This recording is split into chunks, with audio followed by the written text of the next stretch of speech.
Mesdames et messieurs les journalistes et représentants des médias nationaux et internationaux, messieurs le directeur de cabinet et le secrétaire général du ministère de l'économie, du plan et de la coopération, mesdames, messieurs les directeurs généraux, les conseillers techniques, les directeurs et chefs de service ici présents, chers invités, en vos rangs et qualités, mesdames, messieurs.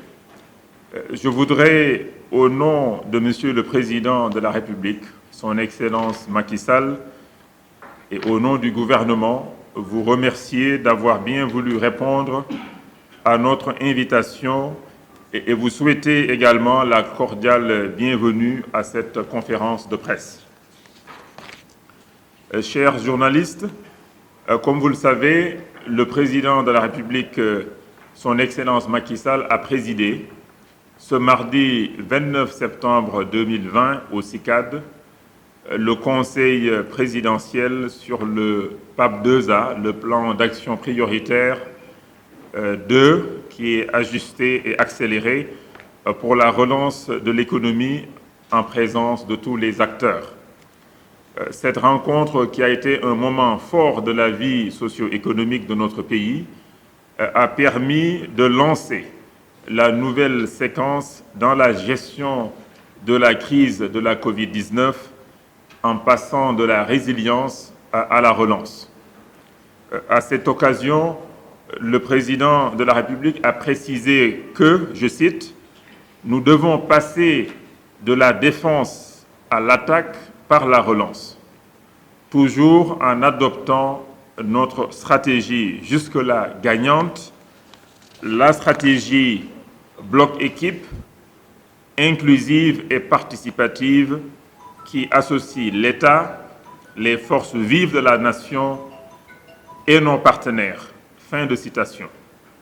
Le Conseil présidentiel a en outre permis de confirmer la pertinence de la vision du chef de l'État, de même que la robustesse et la crédibilité de son plan, le plan Sénégal émergent, qui demeure notre seule référence en matière de stratégie de développement économique et social. Cette vision, il est important de la rappeler. C'est un Sénégal émergent à l'horizon 2035 avec une société solidaire dans un état de droit. Elle a été opérationnalisée dans la première phase, durant donc la première phase du PSE, dont la mise en œuvre sur la période 2014 et 2018 a permis d'avoir des résultats très satisfaisants avec un taux de croissance moyen de notre PIB de 6,6% et un rattrapage infrastructurel bien amorcé, avec aussi des projets sociaux, avec aussi un accès important aux services sociaux de base. La seconde phase 2013-2023 devrait être mise à profit pour consolider les progrès qui sont déjà réalisés. Seulement, cette ambition a été mise à rude épreuve cette année avec la pandémie de la Covid-19, qui a affecté les secteurs vitaux de notre économie et amené le gouvernement à mettre en place le plan de résilience économique et sociale, c'est le PRES, qui est financé par le Fonds Force Covid-19 d'un montant de 1 000 milliards de francs CFA, provenant essentiellement donc de l'État, de nos partenaires au développement, du secteur privé et de bonne volonté un peu partout au Sénégal, mais également dans le monde. Vu le niveau d'exécution satisfaisant du PRES, donc du plan de résilience économique et sociale, et face aux incertitudes sur la durée de la crise, il était important d'amorcer donc une relance durable de l'économie nationale par un ajustement du plan d'action prioritaire 2, donc le PAP 2. L'objectif est de remettre notre pays sur la trajectoire de croissance forte d'avant Covid-19, afin de maintenir le cap sur l'émergence en 2035.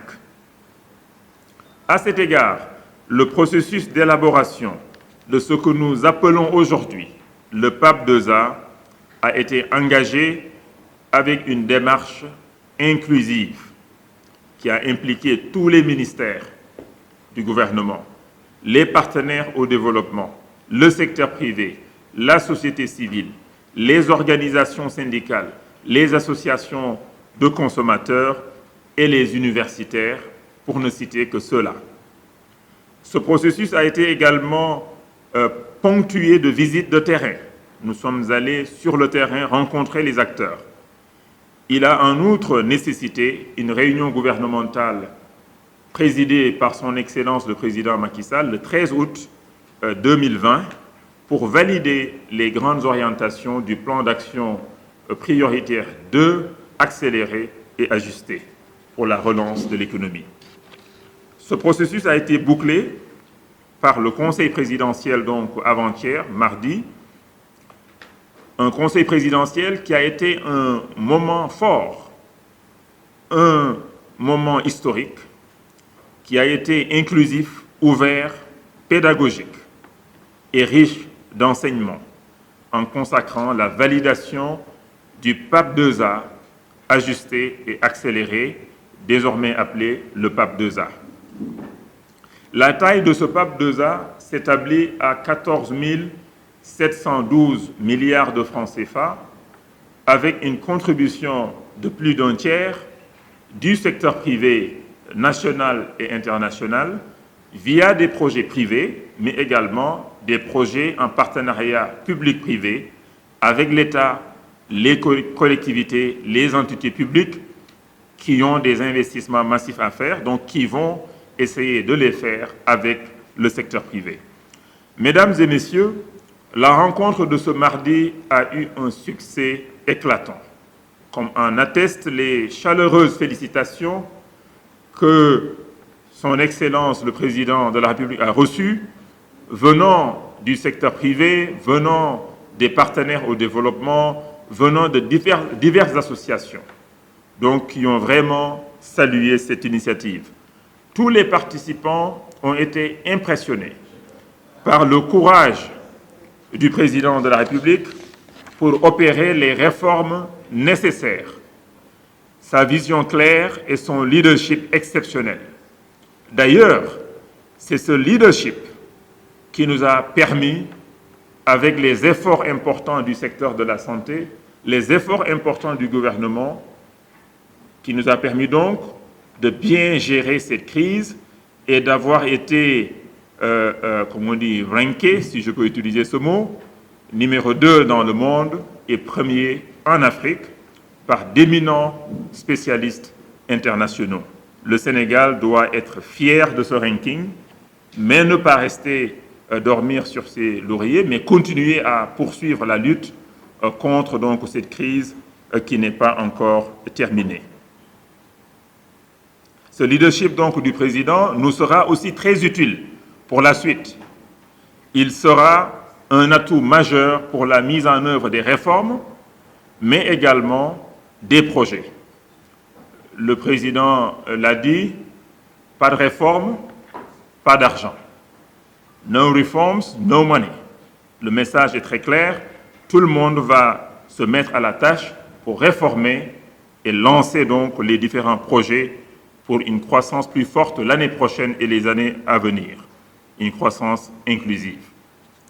Le but est d'entretenir donc le dynamisme de notre économie autour des fondamentaux endogènes qui assurent notre souveraineté alimentaire, sanitaire, pharmaceutique, qui assurent également la protection des groupes vulnérables, la valorisation optimale du capital humain national, le développement du secteur privé, l'industrialisation et l'émergence économique des territoires.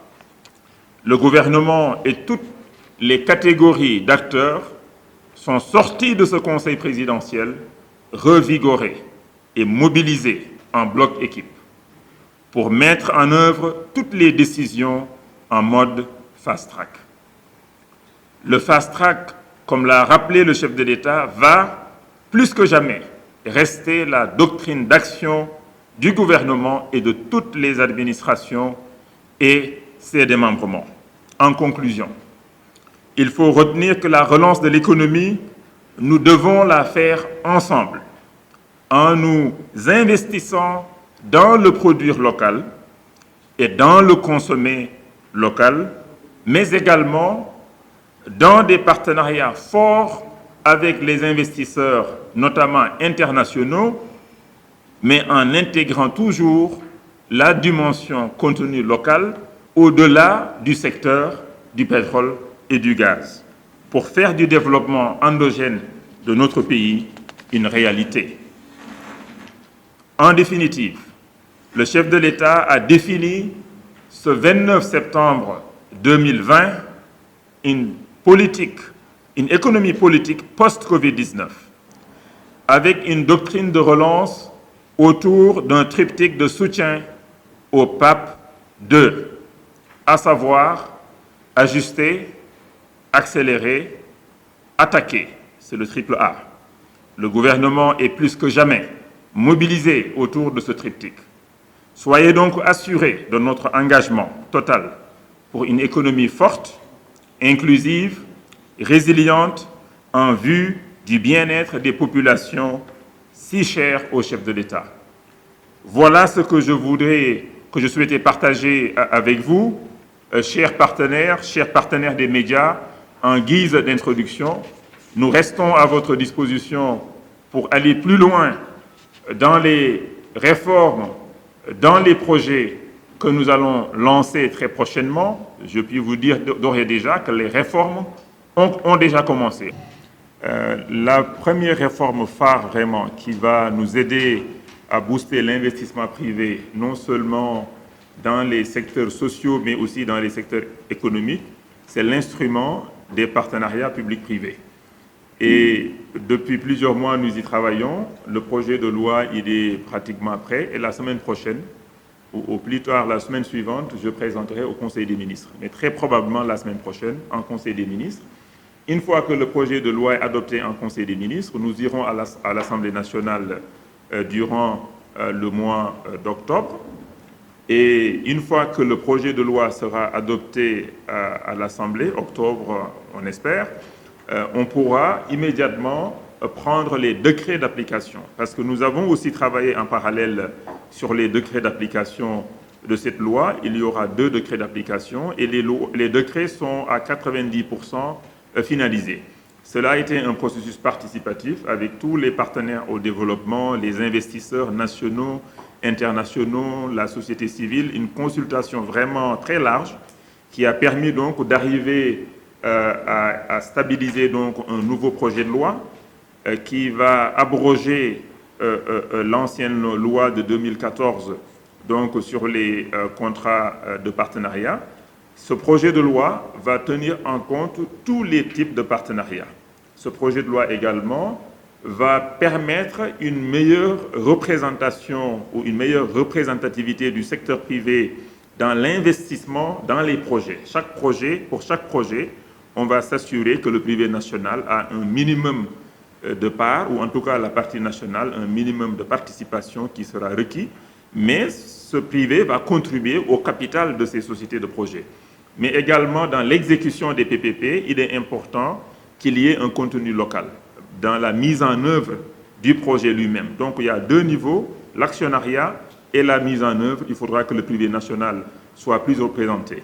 Et dans cette loi aussi, on aura des facilités pour que les collectivités territoriales puissent faire des PPP en étant accompagnées par le ministère. On a une unité nationale d'appui au PPP qui est mise en œuvre, qui va être mise en œuvre. Nous avons déjà le directeur qui est déjà présent et les équipes sont en train d'être recrutées pour qu'on puisse rapidement travailler sur le pipeline de projets qui est déjà préparé. Il y aura également les réformes sur la santé, bien sûr, qu'on va engager très rapidement, les réformes qui permettent au secteur de la pharmacie de se développer, les réformes pour attirer le secteur privé dans la gestion, dans l'investissement, dans les structures de santé, que ce soit des hôpitaux ou autres établissements de santé. Cette réforme aussi, on attend juste les conclusions de l'étude que le ministère de la Santé est en train de faire. Après, les décrets vont être pris. Pour la plupart du temps, c'est des décrets, ou bien des procédures à changer. Par exemple, la procédure d'autorisation de mise sur le marché de nouveaux produits pharmaceutiques. C'est seulement une autorisation, c'est une procédure interne. On n'a pas besoin d'aller à l'Assemblée pour cela, ça va aller plus vite. Et tant d'autres, je voudrais simplement vous assurer que tout le monde sera d'attaque. L'instruction est claire. Il faut qu'on commence les réformes dans les meilleurs délais. Pour certaines, on a déjà commencé. D'ailleurs, ce qui nous a valu les résultats importants dans le doing business, dans la compétitivité, l'augmentation drastique des IDE. On a vu que durant la première phase du plan Sénégal émergent, on a une augmentation en moyenne des IDE de 22% en moyenne par année. Alors que durant la période précédente, on était à plus 5%, comme nous l'avons montré. Sur la croissance aussi, je voudrais vous rassurer que même si nos dernières prévisions, quand j'ai rencontré les partenaires dans le cadre de la RAC, j'avais annoncé pas 0,7%, moins 0,7%. Hein, c'est un peu pire que ce que notre ami de Sud Quotidien a mentionné, c'était moins 0,7%. Parce qu'à l'époque, on avait ajusté nos hypothèses en tenant compte de l'impact vraiment mesuré de la crise, en tenant compte de ce qu'on a eu comme croissance durant le premier semestre, on a ajusté nos prévisions. Mieux vaut toujours être conservateur dans les prévisions. Et maintenant, par contre, avec l'hivernage qui est exceptionnel, avec l'augmentation drastique du budget de la campagne agricole qui est passé de 40 milliards à 60 milliards en une année, donc 50% d'augmentation, avec l'augmentation des surfaces emblavées, avec plus d'agriculteurs dans le monde rural. Nous avons vu beaucoup de personnes quitter le monde urbain, aller vers le monde rural cultivé. Et avec, durant la visite qu'on a effectuée avec son Excellence le Président de la République, à Fatick, à Kaolack et à Kaffrine, j'y étais dans cette tournée, on a vu nous-mêmes vraiment que cette année, la production agricole sera exceptionnelle. Donc avec cette production qu'on espère record, on aura les résultats d'ici quelques semaines, ce PIB de moins 0,7% en prévision, encore une fois, c'est des prévisions. Les résultats, on ne les verra que ex post, mais il faut faire des prévisions et en général, les prévisions ne sont pas trop loin des résultats vraiment mesurés parce que les prévisions sont faites par des experts assermentés, des statisticiens, des économistes qui ont des modèles qui sont bien testés et qui font ces prévisions. Donc, avec cette meilleure production agricole espérée, nous pensons que la croissance sera supérieure au moins 0,7% énoncé. Pour l'année prochaine, ce sera 5,2%, l'année suivante 7,2%. Encore une fois, c'est des prévisions avec des hypothèses qui sont quand même très solides. Pour donner un exemple, ce n'est pas choquant de passer de moins 0,7% à 5%. La France sera en récession cette année avec moins 10%, un peu moins 10, moins 10,5%, en récession cette année en 2020. Mais leur croissance estimée l'année prochaine, c'est plus 7,5, si je me rappelle bien. Plus, on passe de moins 10 à plus 7 pour la France. Pour les États-Unis, ils passent pratiquement de moins 7 ou moins 6,5 cette année en 2020 à plus 3,4. Donc ce n'est pas choquant quand vous partez du bas, de très loin, vous pouvez faire un bond très important. C'est comme un adulte ne va pas croître plus vite qu'un bébé. Un bébé grandit très vite les premières années parce que le bébé part de très bas. Donc ce n'est pas choquant en économie de voir ce genre de bond important. Et les leviers essentiels, ce sera bien sûr la mise en œuvre du programme 100 000 logements, les investissements encore davantage dans l'agriculture, le début d'exécution de certains projets PPP, les projets même de lutte contre les inondations aussi, parce qu'il y en aura, l'assainissement dans certains secteurs. Tous ces investissements vont faire en fait que la croissance va augmenter parce que l'investissement augmente la croissance.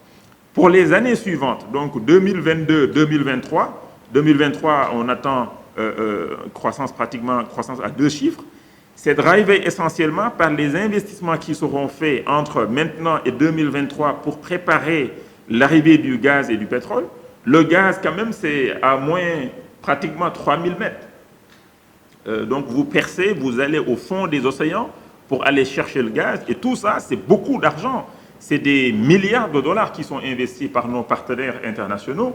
Et maintenant, en 2023, nous nous attendons au premier baril de gaz, de pétrole et au premier mètre cube de gaz. Avec les hypothèses qu'on a aujourd'hui, si rien ne change, s'il n'y a pas encore un autre choc qui fait que le secteur pétrolier est bouleversé encore, comme la crise de la Covid-19 ou bien une crise de la demande, nous nous attendons à commencer à voir la production du gaz et du pétrole. Et c'est une production, une partie transformée localement, surtout le gas to power ou bien le gas to industry, et l'autre partie maintenant exportée. Les exportations, c'est positif pour le PIB, Et réduire les importations dans la nourriture, c'est positif pour le PIB parce qu'on réduit les importations, mais on augmente la production locale. Donc tout ça, c'est très logique, mais nous ne manquerons pas d'ajuster nos prévisions. Tout ça, c'est une question en fait, de transparence.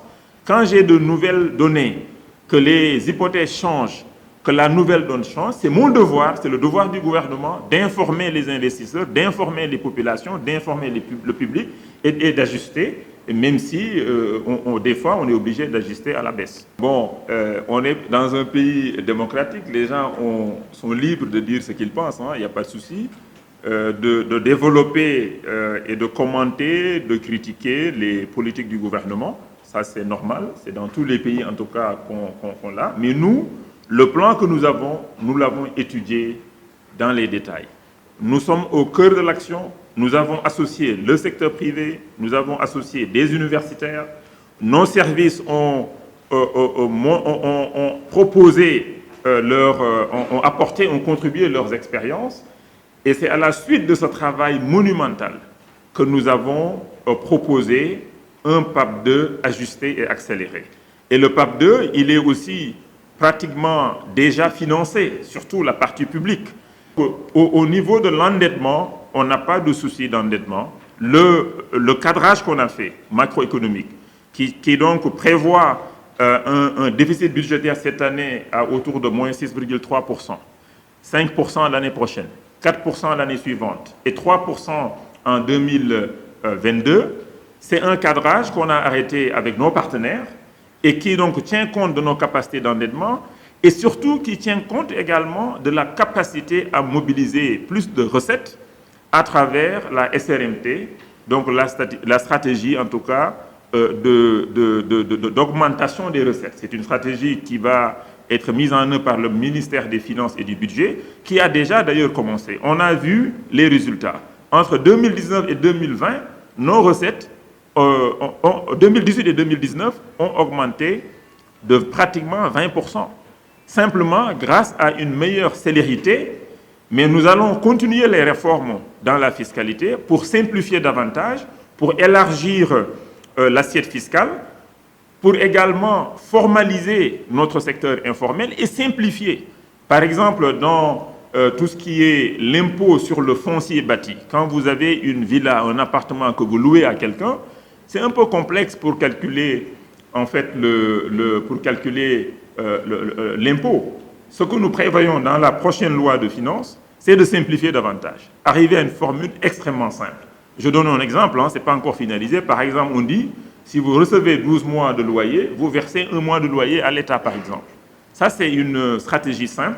Et dans d'autres secteurs également, c'est ce que nous allons faire pour augmenter drastiquement nos recettes. Et en augmentant nos recettes, on augmente notre capacité d'endettement, mais surtout notre capacité d'investissement. Mais nous sommes prêts à débattre avec ces économistes. Nos services sont prêts. Moi-même, je suis prêt pour échanger dans les détails entre techniciens s'il le faut.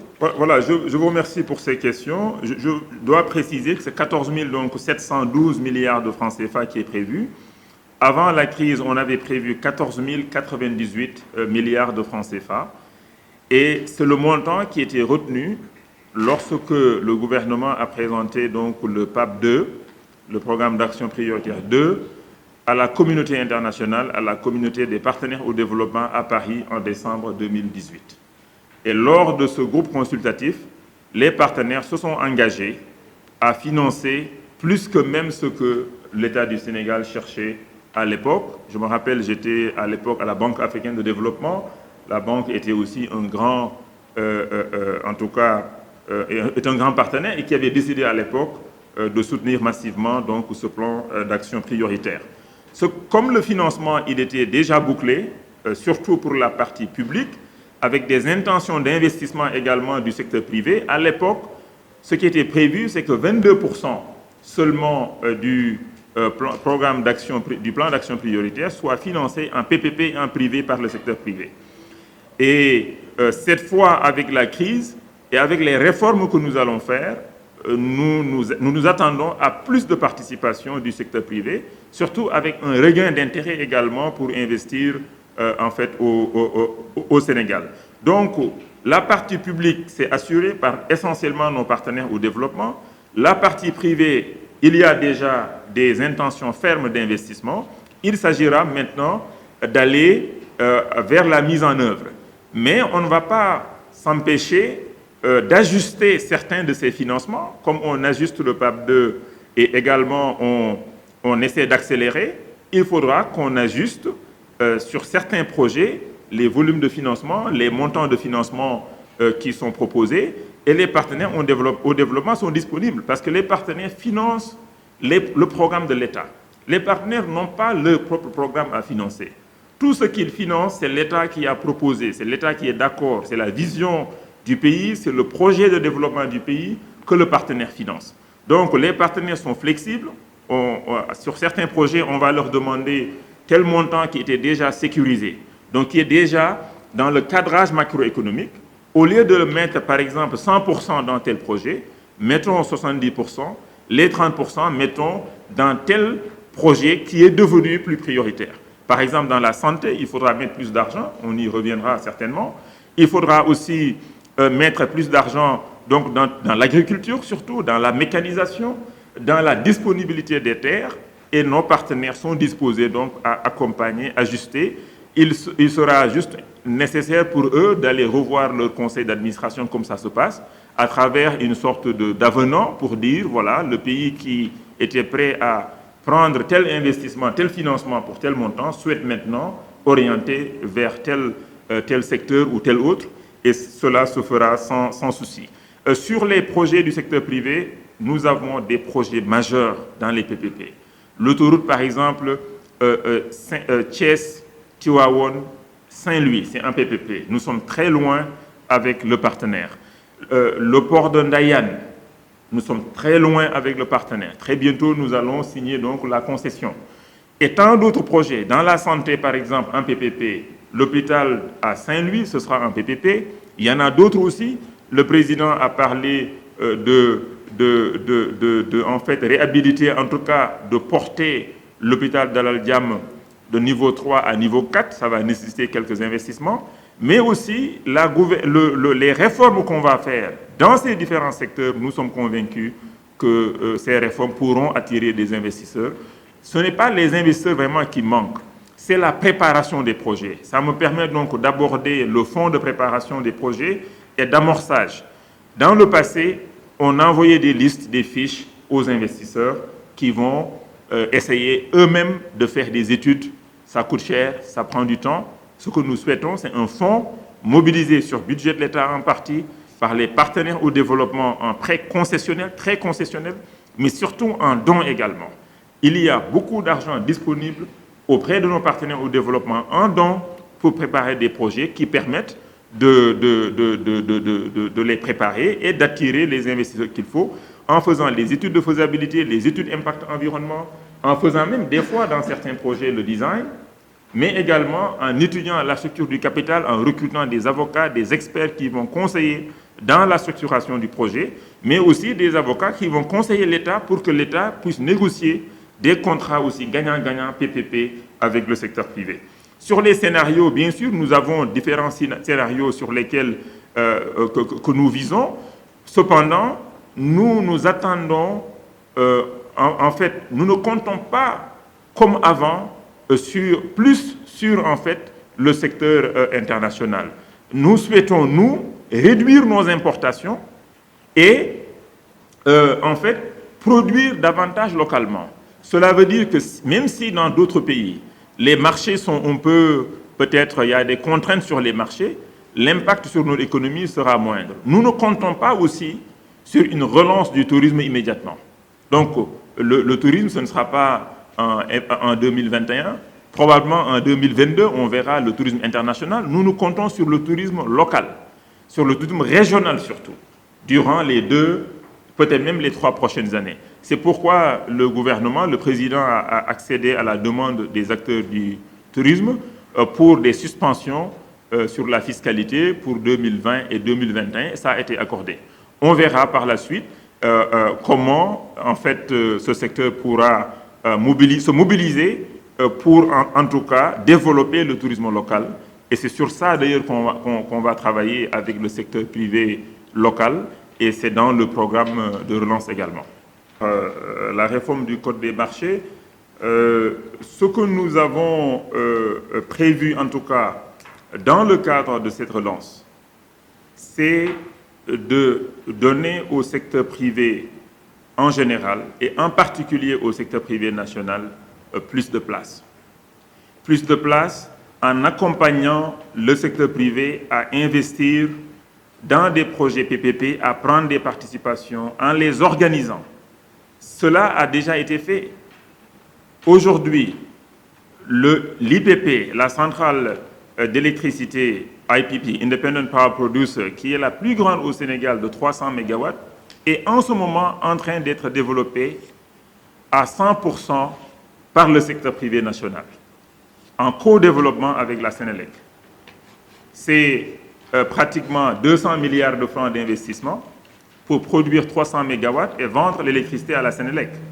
Même si ceux qui vont construire la centrale, le EPC contractor, ce sera des entités internationales parce que nous n'avons pas encore l'expertise sur le plan national pour nous-mêmes construire des centrales, même si les turbines vont être achetées auprès de fabricants internationaux, précisément auprès de General Electric, le privé national est l'actionnaire à 100%, donc c'est l'actionnaire qui reçoit les dividendes, c'est l'actionnaire qui est donc au conseil d'administration, c'est l'actionnaire qui nomme la direction générale. C'est le projet, en tout cas, sénégalais. C'est pour la première fois. Tous les IPP qu'on a fait dans ce pays, le secteur privé n'a jamais eu plus de 10% du capital.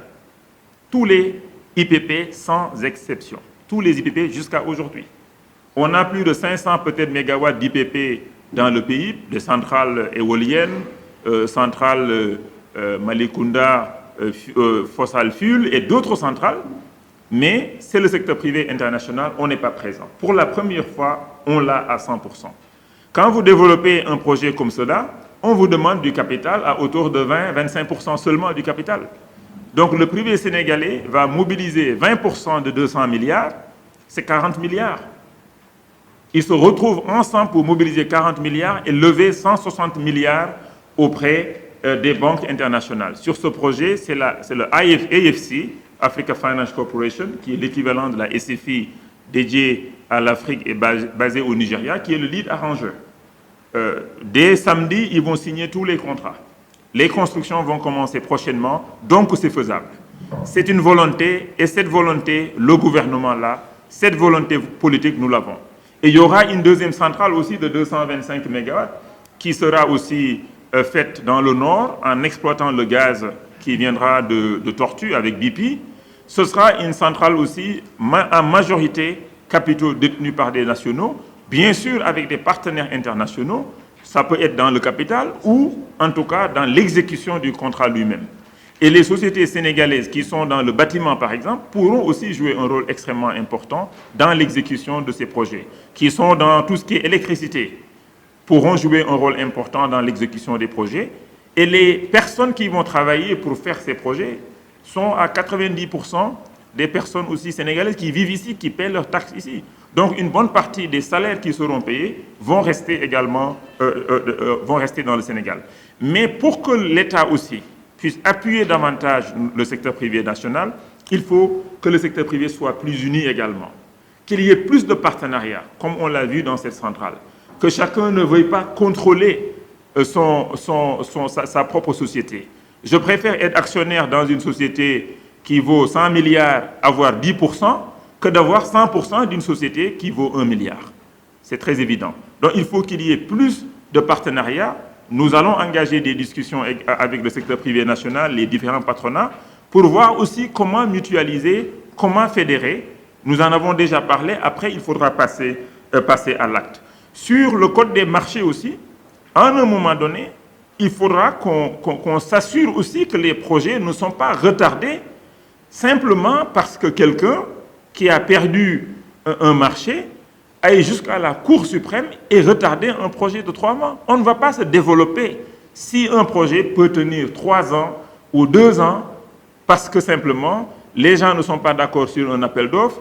Vous allez à l'ARMP, vous n'êtes pas d'accord, vous allez à la Cour suprême, vous retardez un projet de développement et vous retardez l'impact sur les populations, sur le bien-être, et ça ne vous coûte rien.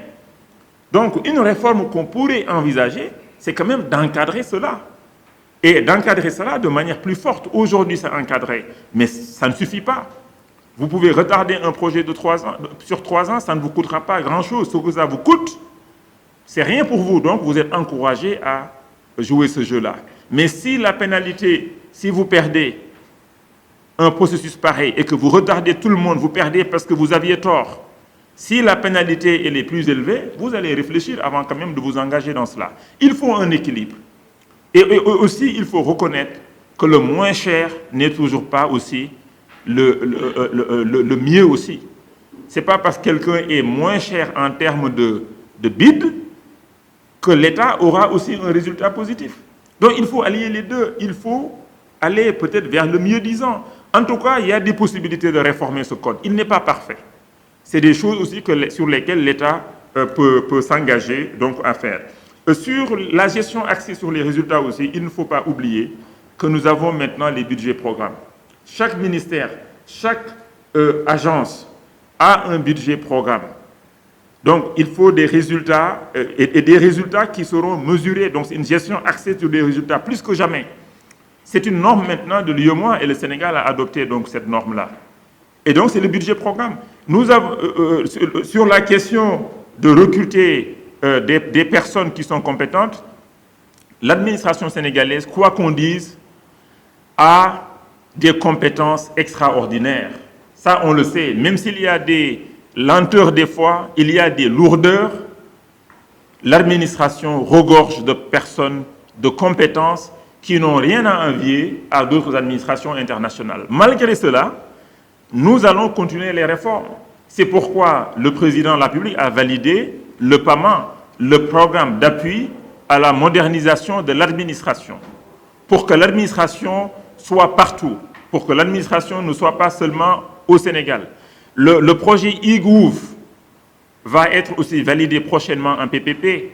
C'est de réformer l'administration, permettre une digitalisation plus importante de l'administration. Nous avons déjà démarré sur les impôts, sur plein de secteurs.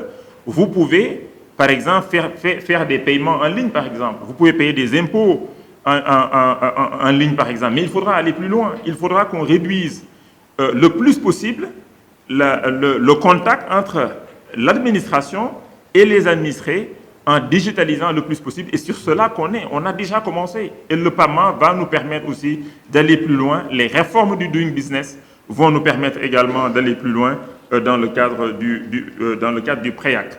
Dans le programme que nous avons, dans le PAP 2 accéléré ajusté, la jeunesse joue un rôle majeur. Pourquoi? Le Sénégal dépense 25% de son budget sur l'éducation au sens large. C'est quoi? C'est plus de 1000 milliards dépensés pour l'enseignement supérieur, l'enseignement professionnel, l'éducation de l'école primaire ou en tout cas de la maternelle, donc jusqu'au baccalauréat. Vous rajoutez tout ça, c'est 1000 milliards. L'autre jour, un consultant international qui travaillait sur un benchmarking africain était vraiment surpris quand j'ai dit que le Sénégal mettait 25% de son budget dans l'éducation globalement. Il n'en revenait pas, parce qu'en Afrique, c'est beaucoup moins que ça. Dans quel pays on a les bourses que nous octroyons. Dans quel pays le repas à l'université coûte 100 francs ou 200 francs le ticket? Dans quel pays? Ça n'existe pas, pratiquement. C'est le Sénégal qui a choisi cette option parce que le Sénégal veut investir davantage dans sa jeunesse. On ne s'arrête pas là. On a créé des instruments tels que la DER, DER-FJ. C'est DER, femmes et jeunes. La DER finance les femmes et finance des jeunes moins de 40 ans. Et dans ce programme, on a prévu, avec le FONGIP également, 50 milliards de lignes de garantie qui seront gérées par le FONGIP et la DER, le DG du FONGIP pourra en parler, pour, en fait, garantir des projets des jeunes, des projets des femmes. Ou bien donner des prêts, faire des prêts à taux maximal pour la DER de 5%.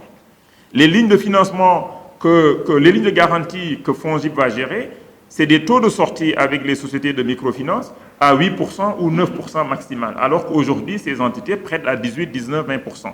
Donc nous pourrons y revenir. Et tout ça, c'est pour la jeunesse. Ce n'est pas parce qu'on n'a pas écrit jeune ou jeunesse, vous n'avez pas vu ça dans le document, qu'on ne fait pas tout ça pour la jeunesse.